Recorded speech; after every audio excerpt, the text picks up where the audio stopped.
मिले सुर मेरा तुम्हारा तो सुर बने हमारा। आजवर तब्बल 35 वर्ष उलटून गेले त्या गाण्याला, पण आजही तितकंच ताजं. अगदी पूर्ण गाणं ऐकल्याशिवाय आपलं मन तृप्त होतच नाही. राष्ट्रीय एकात्मतेवर आधारित असलेल्या या गाण्याची निर्मिती भारतीय लोकसेवा संचार परिषद आणि दूरदर्शन या दोन संस्थांच्या वतीने करण्यात आली होती आणि 15 ऑगस्ट 1988 स्वातंत्र्य दिनाच्या दिवशी प्रधानमंत्र्यांच्या भाषणानंतर हे गाणं पहिल्यांदा टेलिकास्ट करण्यात आलं होतं. मिले सुर मेरा तुम्हारा तो सुर बने हमारा। मिले सुर मेरा तुम्हारा। आणि त्यानंतर थोड्याच काळात हे गाणं सुप्रसिद्धही झालं. विविध प्रांतातल्या वेगवेगळ्या भाषा, संस्कृती, राहणीमान या सगळ्या विविधतेला एकत्र गुंफून पियुष पांडेंनी या गीताची निर्मिती केली होती. पण हे गीत फायनल होण्या अगोदर जवळजवळ 17 ड्राफ्ट रिजेक्ट झाले होते. लोकप्रिय खेळाडू, कलाकार तसेच गायक गायिकांवर चित्रित होणारं हे गाणं अनेक गायकांनी गायलं होतं. त्यात होते पंडित भीमसेन जोशी, एम बालमुरलीकृष्णन, लता मंगेशकर, शुभांगी बोस, सुचित्रा मित्रा, कविता कृष्णमूर्ती, पंकज मित्रा, सुषमा श्रेष्ठ, घनश्याम वासवानी, कुरुविला, रघु, R.A. रामामणी, आनंद शंकर इत्यादी. हे गीत बनवण्यासाठी P.P. वैद्यनाथन आणि लुईस बँक्स यांची नावं निश्चित करण्यात आली होती. संगीतकार अशोक पत्की यांनी कवितेच्या 4 ओळी वेगवेगळ्या रागात गुंफल्या होत्या. त्यातली भैरवी रागातली धून फायनल करण्यात आली.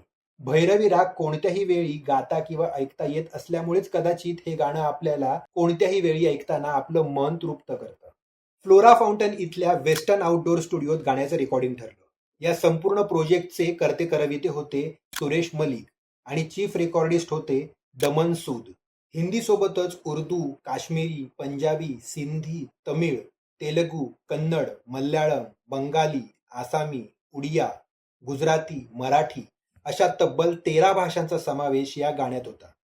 प्रत्येक भाषांमधले तज्ज्ञ आणि कवी गाण्याच्या नेमकेपणासाठी, अचूकतेसाठी काम करण्यास बोलावले होते. पंडित भीमसेन जोशींच्या गाण्यापासून सुरुवात होणार होती. तबल्याची साथ देण्यासाठी नाना मुळे होतेच. 2-3 रिटेक नंतर हवा असलेला 45 सेकंदांचा उत्तम टेक मिळाला. नंतर काश्मीरी भाषेतल्या 4 ओळींसाठी संतूर या वाद्याचा केलेला जुगाड तर भारीच आहे. हार्प म्हणजेच स्वरमंडलवर 2 पेन्सिलीनी वाजवून संतूरचा इफेक्ट तयार केला गेला होता. सर्व भाषांमधील कवींना मिले सूर मेरा तुम्हारा तो सूर बने हमारा या वाक्याचं भाषांतर त्यांच्या भाषांमध्ये करायला सांगितलं गेलं. गाण्याचं संपूर्ण काम तब्बल 12 तास चाललं. या गाण्याची अरेंजमेंट ग्रेट कंपोजर आणि अरेंजर लुईस बँक्स यांनी केली आहे. माइलस्टोन ठरलेलं हे गाणं आजही ऐकताना आपले पाय थबकतात, कान टवकारले जातात आणि आपणही नकळत त्या गाण्याच्या सुरात सूर मिसळून गाऊ लागतो.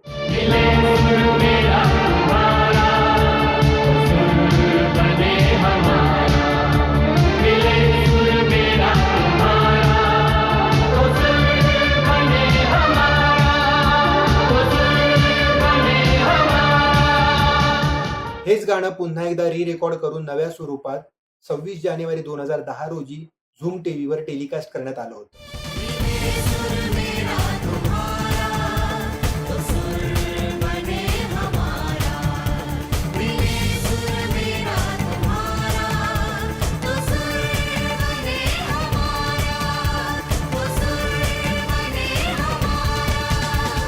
भारतातील विविधता आणि त्या विविधतेतील एकता सांगणारं हे गाणं सुद्धा त्याच्या विविधतेतील एकतेमुळेच माइलस्टोन ठरलंय आणि यापुढेही राहील. दोन्ही गाण्यांचे लिंक्स खाली डिस्क्रिप्शन मध्ये दिलेत. दोन्ही गाणी जरूर ऐका आणि तुम्हाला कोणतं व्हर्जन सर्वात जास्त आवडलं हे आम्हाला नक्की कळवा. आमच्या सर्व सोशल मीडिया लिंक्स खाली डिस्क्रिप्शन मध्ये दिले आहेत. आम्हाला फेसबुक आणि इंस्टाग्रामवर देखील फॉलो करायला विसरू नका आणि आजची माहिती आवडल्यास लाईक, कमेंट, शेअर करा. चॅनलला सबस्क्राईब करून बेल आयकॉन प्रेस करायला विसरू नका. पुन्हा भेटूच एका नव्या भागात एका नव्या ऑफबीट गोष्टीसोबत. धन्यवाद.